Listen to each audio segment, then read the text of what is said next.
તો કેમ છો વિદ્યાર્થી મિત્રો? મજામાં? 10મા ધોરણમાં છો અને દ્વિઘાત સમીકરણના દાખલા સોલ્વ કરવામાં સમય લાગે છે? હવે નહીં લાગે, કારણ કે આજના વિડીયોમાં હું તમને લોકોને એક એવી ટ્રીક આપીશ કે જેની મદદથી આ જે વચ્ચેનું જે પદ છે એની માટેના બે બીજ શોધવાના હોય, જેમાં તમારે ટાઈમ લાગતો હશે, જે હવે લાગશે નહીં. તો જનરલી આ મેથડ તો તમે બધા ફોલો કરતા હશો. તમારે એવા બે પદ ગોતવાના હોય કે જેમનો ગુણાકાર ત્રીજું પદ જે આપ્યું હોય એ થતું હોય અને જેમનો સરવાળો વચ્ચેનું પદ થતું હોય. તો આ મેથડ તો તમે બધાએ ફોલો કરી હશે, પણ આજના વિડીયોમાં હું તમને કહીશ કે બે બીજ કેવી રીતના સહેલાઈથી શોધવા.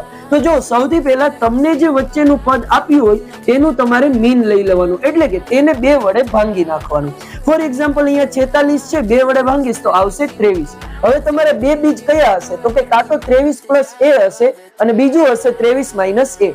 તો તમારી અહીંયા બંને સ્ટેપ લખી નાખવાના, 23 a અને 23 a. પછી તમને જે ત્રીજું પદ આપ્યું હોય તે તમારે બરાબરની ઓલી સાઈડ લખી નાખવાનું. હવે આ જોવા જાવ તો a b અને a b જેવું લાગે છે, તો a b ગુણ્યા a b હોય તો શું થાય? a² - b². તો અહીંયા પહેલું પદ જે a હતું તો 23 ગુણ્યા 23 જે થશે 529 માઇનસ માઇનસની નિશાની. બીજું પદ જે b જે અહીંયા જો a ગુણ્યા a જે થશે a². અહીંયા જે આપણું ત્રીજું પદ હતું એ એઝ ઇટ ઇઝ એમનેમ રહેવા દીધું. હવે 529 નું આ બાજુ મોકલું તો એ કેવા થઈ જશે? માઇનસ થઈ જશે.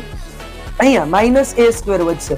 513 માંથી 529 જાય તો વધશે કેટલા? -16. અહીંયા વધશે -a². આ માઇનસ અને આ માઇનસ થઈ જશે પ્લસ. હવે a² બરાબર 16. જો હું આનું અંડર રૂટ કાઢું તો કેટલા વધશે? તો કે 4 ± 4. હવે શું કરીશ? એકવાર 4 ને પ્લસ કરીશ, એકવાર 4 ને માઇનસ કરીશ. તો 23 + 4 આવશે 27, માઇનસ કરીશ ત્યારે આવશે 19. તો જો અહીંયા બંને બીજ જે ઓલી મેથડ થી મળતા હતા એ જ આપણને મળે છે. તમને થશે સર આ તો બહુ લાંબુ સ્ટેપ થાય છે, મતલબ કે મેથડ બહુ લાંબી લાગે છે. પણ જો તમે ધ્યાનથી વિચારશો તો તમારે અહીંયા જે આ પદ ગોતવાના હોય, મતલબ કે જે બીજ ગોતવાના હોય એમાં વધારે સમય લાગતો હોય, જે તમે અહીંયા સહેલાઈથી ગોતી શકશો અને દાખલા પણ સહેલાઈથી સોલ્વ કરી શકશો.